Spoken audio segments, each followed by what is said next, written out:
നമസ്കാരം. നിയമസഭാ തെരഞ്ഞെടുപ്പിന്റെ ഭാഗമായി CCTV അവതരിപ്പിക്കുന്ന പ്രത്യേക സ്ഥാനാർത്ഥി ചർച്ച ജനുവരി 2026 സ്വാഗതം. ഇന്ന് ഈ ചർച്ചയിൽ അതിഥിയായി പങ്കെടുക്കുന്നത് ഗുരുവായൂരിലെ ഐക്യജനാധിപത്യ മുന്നണി സ്ഥാനാർത്ഥി CH റഷീദാണ്. സ്വാഗതം CH റഷീദ്.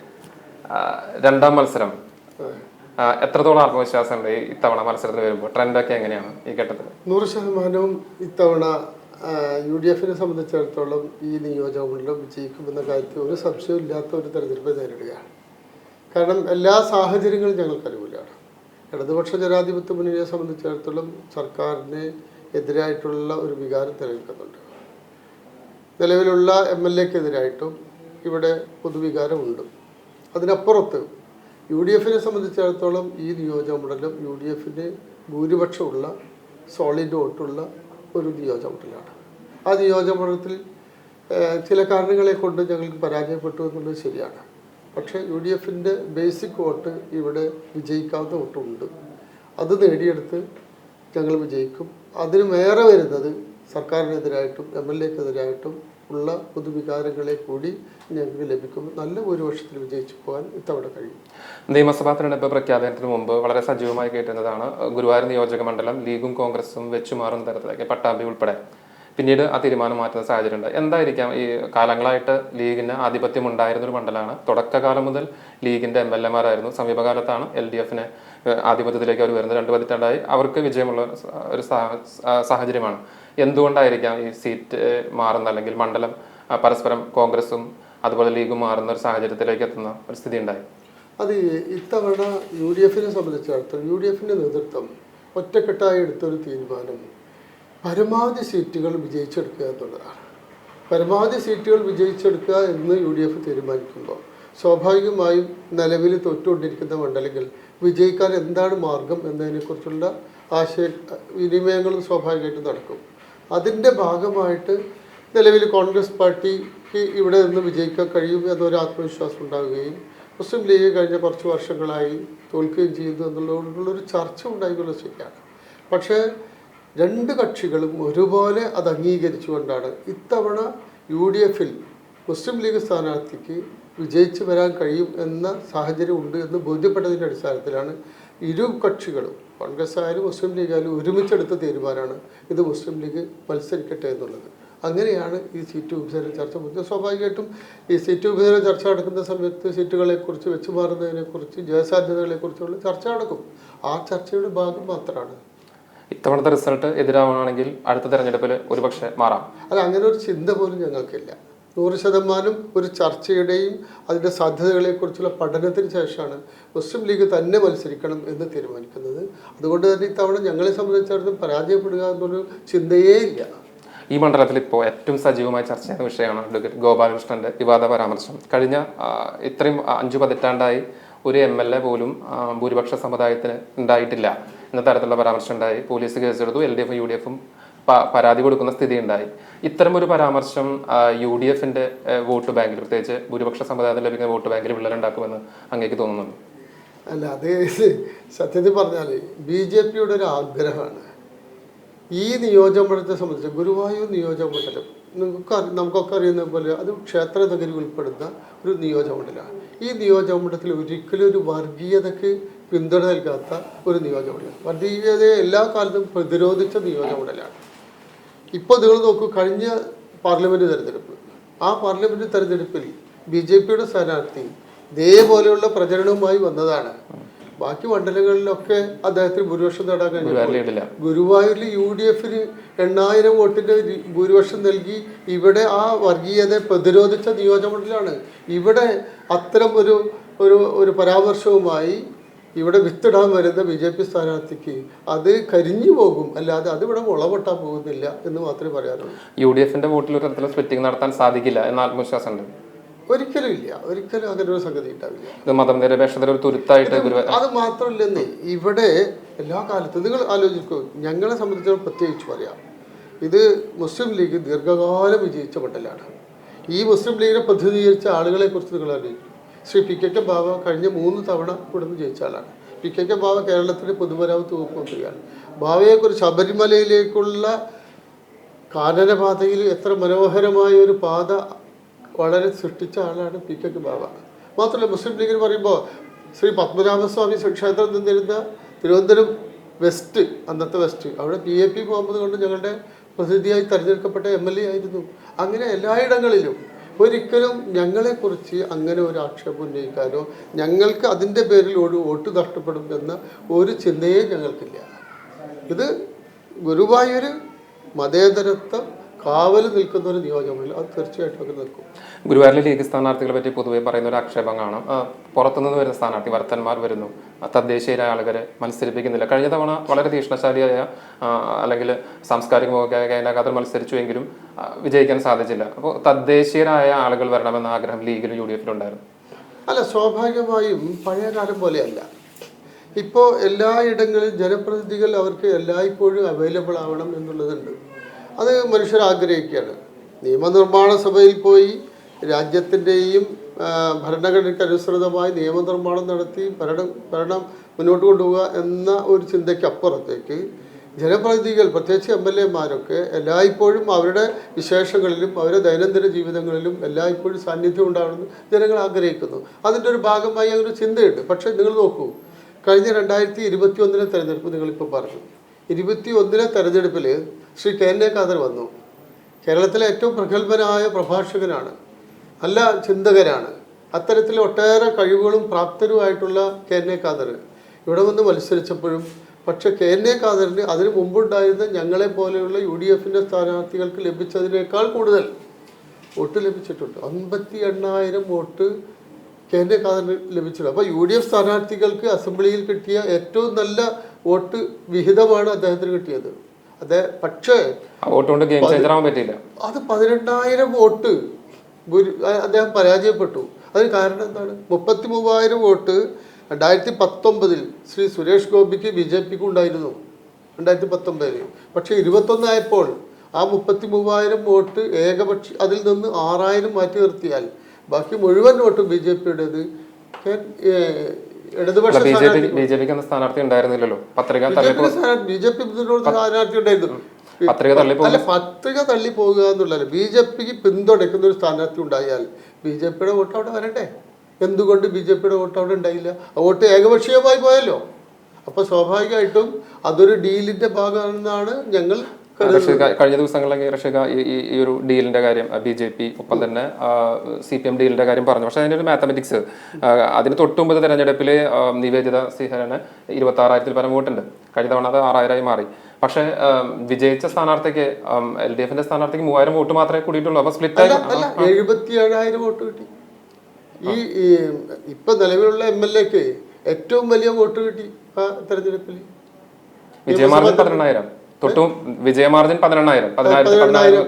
തൊട്ടുമുമ്പ് KV അബ്ദുൽ ഖാദറിന്റെ 15,000-ൽ പരം വോട്ടിന്റെ ലീഡായിരുന്നു. ലീഡല്ല, ടോട്ടൽ വോട്ട് നിങ്ങൾ നോക്കുക. വോട്ടിന്റെ എണ്ണം എത്ര വർദ്ധിച്ചു എന്നുള്ളതാണ്. KV അബ്ദുൽ ഖാദറിനേക്കാൾ എത്ര വോട്ട് ഈ NK അക്ബറിന് കിട്ടി എന്നാണ് നിങ്ങൾ പരിശോധിക്കേണ്ടത്. ആ വോട്ട് സ്വാഭാവികമായും BJP സമ്പൂർണ്ണമായിട്ട് LDF-ലേക്ക് ആ വോട്ട് പോയി എന്നാണ് UDF-ന്റെ ആരോപണം. 2006-ലാണ് അങ്ങ് മത്സരിക്കാൻ ആദ്യമായിട്ട് വരുന്നത്. നിർഭാഗ്യകരമായ പല സംഭവങ്ങളൊന്നും ഉണ്ടായി. നഗരസഭാ ചെയർമാനായിരിക്കെ കൊല്ലപ്പെടുന്ന സാഹചര്യം ഉണ്ടായി. അതുവരെ ട്രെൻഡ് ഈ മണ്ഡലത്തിൽ UDF-ന് അനുകൂലമായിരുന്നു. അതിന് ആ സംഭവത്തിന് ശേഷമാണ് ഒരു സഹതാപ തരംഗം എന്ന രീതിയിൽ ഇപ്പൊ തിരിഞ്ഞു നോക്കുമ്പോൾ എങ്ങനെ തോന്നാ ആ വർഷത്തെ? അല്ല, സ്വാഭാവികമായിട്ടും അതിനുശേഷം ഉണ്ടായിട്ടുള്ള ഒരു ധ്രുവീകരണം ഉണ്ടായിട്ടുണ്ട്. അത് അന്നത്തെ ഒരു സംഭവം ഇവിടെ വലിയ രീതിയിൽ കള്ളപ്രചരണം നടത്തി. അന്നത്തെ തൃശ്ശൂർ ജില്ലാ ജനറൽ സെക്രട്ടറി CPM-ന്റെ EP ജയരാജനാണ്, കണ്ണൂരുകാരനായിട്ടുള്ള EP ജയരാജനാണ് അന്ന് തൃശ്ശൂരിലെ ജില്ലാ സെക്രട്ടറി ആയിട്ടുള്ളത് അദ്ദേഹമാണ്. അദ്ദേഹത്തിന്റെ നേതൃത്വം കണ്ണൂരിൽ നിന്നും ആളുകളെ കൊണ്ടുവന്ന് ഇവിടെ വ്യാപകമായ രീതിയിൽ അക്രമ സംഭവങ്ങളുണ്ടായി. വലിയ കൊള്ളിവെപ്പുണ്ടായി, കൊള്ളയടിക്കലുണ്ടായി. അങ്ങനെ വ്യാപകമായ അക്രമങ്ങൾ അഴിച്ചുവിട്ട് ഇവിടെ UDF-ന്റെ സമാധാനകാംക്ഷികളായിട്ടുള്ള പ്രവർത്തകരെ സംബന്ധിച്ചിടത്തോളം അവർക്ക് പുറത്തിറങ്ങാൻ കഴിയാത്ത വിധം തെരഞ്ഞെടുപ്പ് ഗോതയിൽ നിന്ന് മാറി നിൽക്കേണ്ട സാഹചര്യം ഉണ്ടായി. ഏകപക്ഷീയമായ ഒരു തെരഞ്ഞെടുപ്പ് നടത്തതിൻ്റെ ഫലമായിട്ടാണ് അന്ന് അവർക്ക് വിജയിക്കാൻ കഴിയുന്നത്. അതിനെ തുടർന്ന് അവർക്ക് 2-3 തെരഞ്ഞെടുപ്പുകളിൽ കൂടി അവർക്ക് വിജയിച്ചു. ഞാൻ ഇപ്പോൾ ഈ അവസാനം നടന്ന തെരഞ്ഞെടുപ്പിനെ കണക്കാണ് ഞാൻ പറഞ്ഞത്. പക്ഷെ അതിന് ഇടയിലുള്ള 2 തെരഞ്ഞെടുപ്പിൽ അവർ വിജയിച്ചു. നഗരസഭാ ചെയർമാനായിരിക്കെ രാജ്യത്ത് തന്നെ ഒരു ആൾ കൊല്ലപ്പെടുന്നത്, അല്ലെങ്കിൽ പൊസിഷനിലിരിക്കും കൊല്ലപ്പെടുന്നത് ആദ്യമായിട്ടാണ്. അതിൽ ലീഗിന്റെ സ്വഭാവമുള്ള ആളുകളാണ് പ്രതിസ്ഥാനത്ത് ഉണ്ടായിരുന്നത്. അല്ല, ലീഗിന്റെ സ്വഭാവമുള്ളവരല്ല. അവര് അനുഭവം ലീഗിന്റെ ഒരു മെമ്പർഷിപ്പോ ലീഗിന്റെ ഒരു ഭാരവാഹിത്വോ ലീഗിന്റെ ഒരു പ്രവർത്തകനോ എന്ന് പറയാൻ കഴിയില്ല അവരെ. പക്ഷെ ആ പ്രതികളെ കൊല്ലപ്പെട്ടു. ആ പ്രതി കൊല്ലപ്പെട്ടത് എങ്ങനെയാണ്? പ്രതികളെ കൊന്നതാണ് കൃത്യമായി. CPM-ന്റെ തീരുമാനപ്രകാരം പ്രതികളെ കൊന്നതാണ്. ഞങ്ങൾക്ക് അതിൽ അഭിപ്രായ വ്യത്യാസമല്ല. നിയമങ്ങൾ കയ്യിലെടുക്കാനുള്ള ഒരു സ്ഥിതിയാണ് അന്നുണ്ടായത്. ഞങ്ങളതിന് അതല്ലേ പോട്ടെ. ഗുരുവായൂർക്ക് വരുമ്പോൾ ഗുരുവായൂർ മാറും, മണ്ഡലം മാറും എന്ന ഒരു മോട്ടോ അല്ലെങ്കിൽ ഒരു കുറിവാചകത്തിലാണ് ഇത്തവണത്തെ പ്രചരണം മുഴുവൻ UDF-ന്റെ. ഏത് തരത്തിൽ മാറ്റാണ് നിങ്ങളുടെ പ്രചരണം? ഞങ്ങള് ഈ ഗുരുവായൂരിനെ സംബന്ധിച്ചിടത്തോളം ഗുരുവായൂരിന് വലിയ സാധ്യതകളുള്ളത് യോജനപ്പെടില്ല. ഗുരുവായൂരിന്റെ പാരമ്പര്യമായി പൈതൃകമായിട്ടുള്ള ഒട്ടേറെ ഗുണങ്ങളുള്ള നാടാണ്. ഈ ചാവക്കാട് എന്ന് പറയുന്നത് വലിയ വ്യാപാര കേന്ദ്രമാണ്. ആ വ്യാപാരം ആയിരക്കണക്കിന് മനുഷ്യർ രാവിലെ ചാവക്കാട്ട് അങ്ങാടിയിലേക്ക് വരികയും വലിയ രീതിയിൽ വ്യാപാര വിനിമയങ്ങൾ നടന്ന ഒരു പ്രദേശമാണ്. ഇന്ന് ഇവിടെ ഉണങ്ങി കിടക്കുകയാണ്. ഒരു മനുഷ്യരില്ല. ലോറികൾ അതുപോലെ കാളവണ്ടികളിലും ചരക്കുകളിലും വന്ന് കയറ്റിറക്ക് തൊഴിലാളികൾ തന്നെ നൂറുകണക്കിന് കയറ്റിറക്ക് തൊഴിലാളികൾ ജോലി ചെയ്തിരുന്ന ഒരു വ്യാപാര കേന്ദ്രം. പക്ഷെ ഇന്ന് ആരുമില്ല, ഒറ്റപ്പെട്ടു പോയി. അതിന് കാരണം എന്ന് പറയുന്നത് ഈ ചാവക്കാടിൻ്റെ വ്യാപാര മേഖലയെ പോഷിപ്പിക്കാനും അതിനെ പരിപോഷിപ്പിക്കാനും അതിനെ വികസിക്കാനും സാധ്യതകൾ ഉണ്ടാക്കാനുള്ള എല്ലാറ്റിനെയും തടഞ്ഞു നിർത്തിയ ആളുകളാണ്. ഇപ്പം ഞങ്ങൾ ആഗ്രഹിക്കുന്നത് ചാവക്കാട് വളരണം, വികസിക്കണം. അതുപോലെ തന്നെ അടുത്ത ഒരു മുനിസിപ്പാലിറ്റി എന്ന് പറയുന്നതും ഒരു നമ്മുടെ ഗുരുവായൂർ ക്ഷേത്രം ഉൾപ്പെടുന്ന ക്ഷേത്ര നഗരി എന്ന ഗുരുവായൂർ മുനിസിപ്പാലിറ്റി. ഈ രണ്ട് മുനിസിപ്പാലിറ്റികളും ബന്ധപ്പെടുത്തിക്കൊണ്ട് വിപുലമായ രീതിയിലുള്ള വികസന പദ്ധതികൾക്ക് ആസൂത്രണം ചെയ്യണം. അതിനൊക്കെ സങ്കല്പങ്ങളുണ്ട്, കാഴ്ചപ്പാടുകളുണ്ട്. ഇവിടെ ടൂറിസം വികസനത്തെക്കുറിച്ച് എല്ലാ സാധ്യതകളുണ്ട്. കേരളത്തിലെ ഏറ്റവും നല്ല ടൂറിസം ഏരിയയാണ് ചാവക്കാട് ബീച്ച് എന്ന് പറയുന്നത്. ഒരു ടൂറിസ്റ്റ് സാധ്യതകളെയും പ്രയോജനപ്പെടുത്തിയിട്ടില്ല, ഒരു പദ്ധതികൾ ഉണ്ടായിട്ടില്ല. അപ്പോൾ അതിന് അവിടെ മനോഹരമായിട്ടുള്ള നൈറ്റ് ലൈഫ് ഉൾപ്പെടെയുള്ള ടൂറിസം പദ്ധതികൾ കൊണ്ടുവന്ന് മനോഹരമാക്കി അത് കൊണ്ടുവന്ന് തീർച്ചയായിട്ടും ആ രംഗത്ത് വളരെ മാത്രമല്ല പിൽഗ്രിം ടൂറിസത്തിന് സാധ്യതകളുണ്ട്. പാലിയൂർ ദേവാലയം എന്ന് പറയുന്നത് ഇന്ത്യയിലെ ആദ്യത്തെ ക്രിസ്തീയ ദേവാലയമാണ്. ആ ക്രിസ്തീയ ദേവാലയത്തെയും അതുപോലെ തന്നെ ഗുരുവായൂർ ക്ഷേത്രവും ബന്ധപ്പെടുത്തി പടത്തല പള്ളിയൊക്കെ ഉൾപ്പെടുത്തി പിൽഗ്രിം ടൂറിസത്തിന് സാധ്യതകളുണ്ട്. കായൽ ടൂറിസത്തിന് അതിനേക്കാളേറെ സാധ്യതകളുണ്ട്. അങ്ങനെ വ്യത്യസ്തങ്ങളായ ടൂറിസ്റ്റ് പ്രൊമോഷൻ കൊടുക്കാവുന്ന പല പദ്ധതികളും കൊണ്ടുവരാൻ കഴിയുന്നതാണ്. അതിവിടെ നടക്കുന്നില്ല. ചാവക്കാട്ട് നിങ്ങൾ നോക്കൂ, ചാവക്കാടിന് ഏറ്റവും വലിയ കായിക മേളയായിരുന്നു കാജ ട്രോഫി എന്ന് പറയുന്നത്. കാജ ഫുട്ബോൾ അഖിലേന്ത്യാ കാജ ഫുട്ബോൾ ടൂർണമെൻറ്റ് എന്നുള്ളത് പ്രശസ്തമായ ഒരു ഫുട്ബോൾ മേളയായിരുന്നു. ആ ചാവക്കാട്ടങ്ങാടിയിൽ നിന്നൊരു പന്ത് തട്ടാൻ ഒരു ഗ്രൗണ്ടില്ല, ഒരു സ്റ്റേഡിയം ഇല്ല. ചാവക്കാട്ട് ഒരു സിന്തറ്റിക് സ്റ്റേഡിയം വരണം. ഇവിടെ പുതിയ യുവാക്കളെ സംബന്ധിച്ചിടത്തോളം അവർ കായിക ശേഷി വളർത്താനുള്ള ഒരു സംവിധാനങ്ങൾ ഒരുക്കണം. അപ്പം അതൊന്നും ഇന്ന് ലഭ്യമല്ല. അപ്പോൾ അതുപോലെ തന്നെ ഗുരുവായൂരിനെ സംബന്ധിച്ച് ഗുരുവായൂർ ഇപ്പോഴും ഗുരുവായൂരിൻ്റെ ഔട്ടർ റിംഗ് റോഡിൻ്റെ എത്രയോ വർഷമായി 15 വർഷം മുമ്പ് അതിൻ്റെ അക്വിസിഷൻ നടപടികൾ തുടങ്ങി വെച്ചതാണ്. ഈ ഗവൺമെൻറ് ഈ ഇടതുപക്ഷ MLA-മാർ വന്ന് അതിനൊരു ചലനവും ഉണ്ടായില്ല. അത് ഇപ്പോഴും ഡിനോവായിട്ട് കിടക്കുക. ഔട്ടർ റിംഗ് റോഡിൻ്റെ അക്വിസിഷൻ നടപടികൾ മുന്നോട്ട് പോകുന്നില്ല. അത് വന്ന് സുഗമമായ ഗതാഗതത്തിന് സൗകര്യങ്ങൾ ഒരുക്കി അടിസ്ഥാന സൗകര്യ വികസനം നടത്തിയിട്ടാണ് ഗുരുവായൂർ ക്ഷേത്ര നഗരിയെ മെച്ചപ്പെടുത്തിയെടുക്കാൻ. അതിന് സംവിധാനങ്ങളില്ല. അതൊക്കെ മാറ്റിയെടുക്കാനുണ്ട്. ഈ പറഞ്ഞ വികസന മാന്ദ്യക്ക് മറികടക്കാൻ ആവശ്യമായ UDF-ന്റെ ഒരു പ്ലാൻ ഉണ്ട്. എന്തായിരിക്കും പ്രധാനമായിട്ട് ഊന്നൽ നൽകുക ഈ കാര്യത്തിൽ? അല്ല, ഊന്നൽ നൽകുക എന്ന് പറഞ്ഞാൽ ഞാൻ നേരത്തെ പറഞ്ഞ പോലെ ചാവക്കാടിൻ്റെ വ്യാപാര മേഖലയെ വളർത്തിയെടുക്കാനുണ്ട്. അതുപോലെ തന്നെ യുവാക്കളെ സംബന്ധിച്ചിടത്തോളം ഇന്ന് വിദ്യാഭ്യാസ രംഗത്ത് യാതൊരു ഉന്നത വിദ്യാഭ്യാസ സൗകര്യങ്ങളുമില്ല. ഇവിടെ നിന്ന് കോളേജിൽ കുട്ടികൾക്ക് പോകണമെങ്കിൽ മറ്റു മഠങ്ങളിൽ പോകണം. ഉമ്മൻചാണ്ടി ഗവൺമെൻറ്റുള്ള കാലത്ത് എല്ലാ നിയോജക മണ്ഡലങ്ങളിലും ഗവൺമെൻറ് കോളേജുകൾ തുടങ്ങുന്നതിന് വേണ്ടിയിട്ടുള്ള ഒരു തീരുമാനം എടുത്തു. പല മണ്ഡലങ്ങളിലും ഇല്ലാത്ത മണ്ഡലങ്ങളിൽ കോളേജുകൾ തുടങ്ങി. ഗുരുവായൂരിൽ അത് തുടങ്ങാൻ ഇവർക്ക് കഴിഞ്ഞിട്ടില്ല. ഒരു ഉന്നത വിദ്യാഭ്യാസ സ്ഥാപനവും ഗുരുവായൂരില്ല. ഇപ്പോൾ ഡിജിറ്റൽ ഹബ് ഉണ്ടാക്കി ഇവിടെ കുട്ടികൾക്ക് തൊഴിൽ മേഖല സൃഷ്ടിക്കാൻ കഴിയും. അതിനുള്ള സംവിധാനം ഗുരുവായൂരില്ല. അതൊക്കെ ഞങ്ങൾ ആഗ്രഹിക്കുന്നുണ്ട്. അതുപോലെ തന്നെയാണ് ഈ ടൂറിസം പദ്ധതി. ടൂറിസം മനോഹരമായിട്ടുള്ള ടൂറിസം പ്രോജക്റ്റുകൾ കൊണ്ടുവരണം. തീരദേശത്തെ ജനങ്ങളെ സംബന്ധിച്ചിടത്തോളം മത്സ്യത്തൊഴിലാളികളെ സംബന്ധിച്ചിടത്തോളം ഹാർബർ വികസനം ഒരു പ്രധാനപ്പെട്ട വിഷയമാണ്. അതുപോലെ തന്നെ ഈ കടലാക്രമണത്തെ പ്രതിരോധിക്കുന്ന കടലാക്രമണ ഭീഷണിയിൽ കഴിയുന്ന തീരദേശ ജനങ്ങളെ സംബന്ധിച്ചിടത്തോളം അതിനെ സംരക്ഷിക്കുന്നതിനുള്ള ടെട്രാപോഡ് ഉപയോഗിച്ചുകൊണ്ടുള്ള കടൽ ഭിത്തി നിർമ്മാണം അത് മനോഹരമായി പാലപ്പുഴയിൽ നടത്തുന്നുണ്ട്. ചെലാനത്ത് നടക്കുന്ന ആ ടെട്രാപ്പോഡ് ഉപയോഗിച്ചുകൊണ്ടുള്ള കടൽ ഭിത്തി നിർമ്മാണം ഗുരുവായൂരിൽ കൊണ്ടുവരണം എന്ന് ഞങ്ങൾ ആഗ്രഹിക്കുന്നു. അതിനുവേണ്ടിയുള്ള പരിശ്രമങ്ങൾ നടക്കും. സ്റ്റേഡിയം അതുപോലെ തന്നെ മറ്റൊരു ഒരു കാര്യമാണ് ഞങ്ങൾ ആഗ്രഹിക്കുന്നത്. അതിൽ ഒട്ടേറെ വികസന പദ്ധതികൾ UDFിൻ്റെ മുന്നിലുണ്ട്. അതൊക്കെ വിജയിച്ച് ഈ ഗവൺമെൻറ് UDFിൻ്റെ വന്നു കഴിഞ്ഞാൽ നടപ്പിലാക്കാനാണ് ഞങ്ങൾ ആഗ്രഹിക്കുന്നത്. കഴിഞ്ഞ 5 വർഷക്കാലം നമുക്ക് സംസ്ഥാന രാഷ്ട്രീയം പരിശോധിക്കുമ്പോൾ ബൈ ഇലക്ഷൻ ഉപതെരഞ്ഞെടുപ്പ് നടന്നതിലൊക്കെ UDFിന് വിജയമുണ്ട്. ചേലക്കരയിൽ മാത്രമാണ് തോറ്റത്. അപ്പോൾ തന്നെ അവിടെ വിജയശതമാനം കുറച്ചു കൊണ്ടുവരാൻ സാധിച്ചിട്ടുണ്ട്. മാത്രമല്ല ഈ 10-30 വർഷം നമ്മൾ പരിശോധിക്കുമ്പോൾ നഗരപാലിക നിയമം നടപ്പാക്കിയതിന് ശേഷം നടന്ന പഞ്ചായത്ത് ഇലക്ഷനിൽ വലിയൊരു മുന്നേറ്റം നടത്താൻ സാധിച്ചിട്ടുണ്ട്. ലോക്സഭയിലും സമാനമായ രീതിയിൽ വലിയ മുന്നേറ്റം നടത്തി. അപ്പോൾ CPM ഉന്നയിക്കുന്ന പ്രധാനപ്പെട്ട ഒരു ആക്ഷേപം എന്ന് പറയുന്നത് ജമാഅത്തെ ഇസ്ലാമി പോലെയുള്ള വർഗീയ സംഘടനകളെ കൂട്ടുപിടിച്ചുകൊണ്ടാണ് UDF ഇത്തരമൊരു മുന്നേറ്റം നടത്തുന്നത് എന്നാണ്. ഇത്തരമൊരു നരേറ്റീവിന്റെ പിന്നിൽ എന്തായിരിക്കാം? അങ്ങനെ ഒരു വർഗീയ സ്വഭാവത്തിലാണോ UDF മുന്നോട്ട് വരുന്നത്? മാത്രമല്ല ഇനി ഭരണം കിട്ടും എന്നൊക്കെ അങ്ങ് പറയണ്ടായി. ഭരണം കിട്ടിയാലും ഈ പറഞ്ഞ പോലെ ഇത്തരം വർഗീയ സ്വഭാവമുള്ള സംഘടനകൾ സമ്മർദ്ദം ശക്തമാക്കുമെന്ന തരത്തിലുള്ള ആക്ഷേപങ്ങളും വരുന്നു. അങ്ങ് സംസ്ഥാന ഉപാധ്യക്ഷൻ കൂടിയാണല്ലോ. സ്റ്റേറ്റ് പൊളിറ്റിക്സ് പറയുമ്പോൾ അല്ല, എന്നാണ് CPM ജമാഅത്തെ ഇസ്ലാമി വർഗീയ സംഘടനയായത്? ഈ ജമാഅത്തെ ഇസ്ലാമി ഗുരുവായൂരിൻ്റെ മണ്ണിലല്ലേ നമ്മൾ നിൽക്കുന്നത്? 94-ലെ ഒരു ഉപതെരഞ്ഞെടുപ്പ് നടന്നു. അന്ന് മുസ്ലിം ലീഗിനെതിരെ ഇവിടെ ഏറ്റവും വലിയ വർഗീയ ശക്തികളൊക്കെ മുസ്ലിം ലീഗിനെതിരെ സ്ഥാനാർത്ഥികളെ നിർത്തി മത്സരിപ്പിച്ചു. ഇവിടെ നിങ്ങൾക്കൊക്കെ അറിയാം, അന്ന് PDP ഏറ്റവും കൂടുതൽ വോട്ട് നേടി 14,000 വോട്ട് നേടി ഇവിടെ മത്സരിച്ചതാണ്. ഇവിടെ പള്ളി മെമ്പറിൽ നിന്നുകൊണ്ട് ഇടതുപക്ഷത്തിന് വോട്ട് ചെയ്യാൻ പറഞ്ഞ സാഹചര്യം ഉണ്ടായി. ഇപ്പോഴും ആ പള്ളി ഇവിടെ ഉണ്ട്. അന്നൊക്കെ ആ സംഘടന അതിനുശേഷവും പല ഘട്ടങ്ങളിൽ ഇടതുപക്ഷത്തോടൊപ്പം നിന്ന് ഇടതുപക്ഷത്തിന് വേണ്ടി കൂടെ നിന്ന് അന്നൊക്കെ അവർ പുരോഗമനവാദികളായിരുന്നു. അവരൊക്കെ പരിഷ്കർത്താക്കളായിരുന്നു. എന്ന് ഈ ഇടതുപക്ഷത്തിനെതിരായി അല്ലെങ്കിൽ CPMനെതിരായി എപ്പോഴാണ് ഇവർ നിലപാട് സ്വീകരിച്ചത്? അന്ന് മുതൽ മാത്രമാണ് ഈ പറയുന്ന വർഗീയ സംഘടനയായി ഇവർക്ക് ചിത്രീകരിക്കാൻ കഴിയുന്നത്.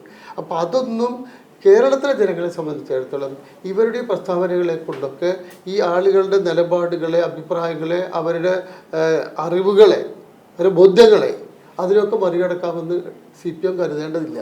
ജനങ്ങൾ കൃത്യമായ ബോധ്യമുണ്ട് ഓരോ വിഷയത്തെക്കുറിച്ചും ഓരോ സംഘടനകളെക്കുറിച്ചും. ഞാൻ ചോദിക്കട്ടെ, ഇപ്പം എന്താ SDPIയെ കുറിച്ചൊന്നും പറയുന്നില്ലല്ലോ? ഇതെന്താ ഇവിടെ SDPIയെ കുറിച്ചിട്ട് CPMൻ്റെ ചർച്ചകളിലും അഭിപ്രായ പ്രകടനങ്ങളിലും വരാത്തത് എന്താണ്? ഇവിടുത്തെ തീവ്രവാദ സംഘടനകളിൽ 1ാം സ്ഥാനത്ത് നിൽക്കുന്ന SDPI ആണെന്നാണല്ലോ എല്ലാവരും ഒരുപോലെ പറയുന്നത്. അവരെ കുറിച്ച് എന്താ ഇവർ പറയാത്തത്? അപ്പം ഇവർക്ക് തരാതരം അതിനെയൊക്കെ പറയാനും വിശദീകരിക്കാനും അതിലൂടെ അവരുടെ താല്പര്യങ്ങൾ സംരക്ഷിക്കാനും ചെയ്യുന്ന ഒരു അടവ് തന്ത്രം മാത്രമാണത്. ലീഗിനെ സംബന്ധിച്ച് ലീഗിലെ ഇപ്പോൾ സമീപകാലത്തായിട്ട് പാർലമെന്ററി മോഹം ആൾക്കാർ വർദ്ധിച്ചിട്ടുണ്ട്. പക്ഷേ ഷാഫി ചാലയും ഉൾപ്പെടെയുള്ള ആളുകൾക്ക് സീറ്റ് കിട്ടിയില്ല. അവിടുത്തെ സ്വതന്ത്രമായി പറഞ്ഞു രണ്ടാത്താണി ഉൾപ്പെടെ പ്രശ്നം പരിഹരിക്കപ്പെട്ടെങ്കിലും ഒരു പാർലമെന്ററി മോഹം അംഗങ്ങൾക്ക് കൂടി വരുന്നത് തോന്നുന്നുണ്ട്. മനസ്സിലായി? അങ്ങനെയല്ല. സ്വാഭാവികമായിട്ടും രാഷ്ട്രീയ പ്രവർത്തനം നടത്തുന്ന ആളുകളെ സംബന്ധിച്ചിടത്തോളം ജനാധിപത്യ പ്രക്രിയയിൽ പങ്കാളികളായി പാർലമെന്ററി സംവിധാനത്തിൽ ഭാഗമാകണമെന്ന് ആഗ്രഹിക്കുന്നത് സ്വാഭാവികമാണ്. എന്നാൽ മുസ്ലിം ലീഗിനെ സംബന്ധിച്ചിടത്തോളം മുസ്ലിം ലീഗിൻ്റെ അണികൾ എന്നും അച്ചടക്കമുള്ള അണികളാണ്. ആ അണികൾ എന്നും ആ സംഘടനയുടെ നേതൃത്വം എന്ന് പറയുന്നത് പാണക്കാട് സയ്യിദ് സാദിഖ് അലി ശിഹാബ് ഓരോ കാലത്തും അതിൻ്റെ പ്രസിഡന്റുമാരാണ്. അവർ അമീറായി സ്വീകരിക്കുക, അവർ പറയുന്ന അവരുടെ പ്രഖ്യാപനങ്ങളെയും തീരുമാനങ്ങളെ അന്തിമമായി അതാണ് അങ്ങനെ അന്തിമമായി അംഗീകരിക്കുന്ന ഒരു സ്ഥിതിയാണുള്ളത്. അതിൽ ഏതെങ്കിലും വൈകാരിക പ്രവർത്തനങ്ങൾ സാന്ദർഭികമായി ഉണ്ടാകുക എന്നല്ലാതെ മുസ്ലിം ലീഗുകാരായിട്ടുള്ള ആളുകൾ ഒരിക്കലും ആ തീരുമാനത്തിന് എതിരായി നിൽക്കുന്ന ഒരു നിലപാട് സ്വീകരിക്കില്ല. മലപ്പുറത്തെ ഏതോ മണ്ഡലങ്ങളിലൊക്കെ ഈ മണ്ഡലം പ്രസിഡന്റ് ഉൾപ്പെടെയുള്ളവർ CPMന്റെ സ്ഥാനാർത്ഥിയായി എന്നൊക്കെ പറഞ്ഞിരിക്കുന്നു. അത് വിടാം. നമുക്ക് ഈ നിയോജക മണ്ഡലത്തിലെ ഏറെക്കുറെ ഭാഗങ്ങൾ കവർ ചെയ്യുന്ന ഒരു കേബിൾ നെറ്റ്വർക്കിന്റെ പ്രധാനപ്പെട്ട ഒരു അഭിമുഖം എന്ന രീതിയിൽ 2 ലക്ഷത്തോളം വോട്ടർമാരുണ്ട്. അവരോട് പറയാൻ സാധിക്കുന്ന ഏറ്റവും പ്രധാനപ്പെട്ട കാര്യങ്ങൾ എന്തൊക്കെയാണ്? ഏറ്റവും ചുരുക്കിയിട്ട് അല്ല, ഞാൻ പറയുന്നത് ഗുരുവായൂർ നിയോജകമണ്ഡലത്തെ സംബന്ധിച്ചിടത്തോളം ഈ നിയോജകമണ്ഡലത്തിലെ ജനാധിപത്യ വിശ്വാസികളെ സംബന്ധിച്ചിടത്തോളം ഈ നിയോജകമണ്ഡലത്തിൽ പല രീതിയിലുള്ള സാധ്യതകൾ ഉള്ളതുകൊണ്ട് അതിനൊക്കെ പ്രയോജനപ്പെടുത്തിക്കൊണ്ട് നമുക്ക് കാർഷിക മേഖലയിൽ ഇപ്പോൾ കാർഷിക മേഖലയിൽ ഒരു ഉണർവുണ്ടാവണം. അതിന് കേന്ദ്ര പദ്ധതി ഉണ്ടായിരുന്നു.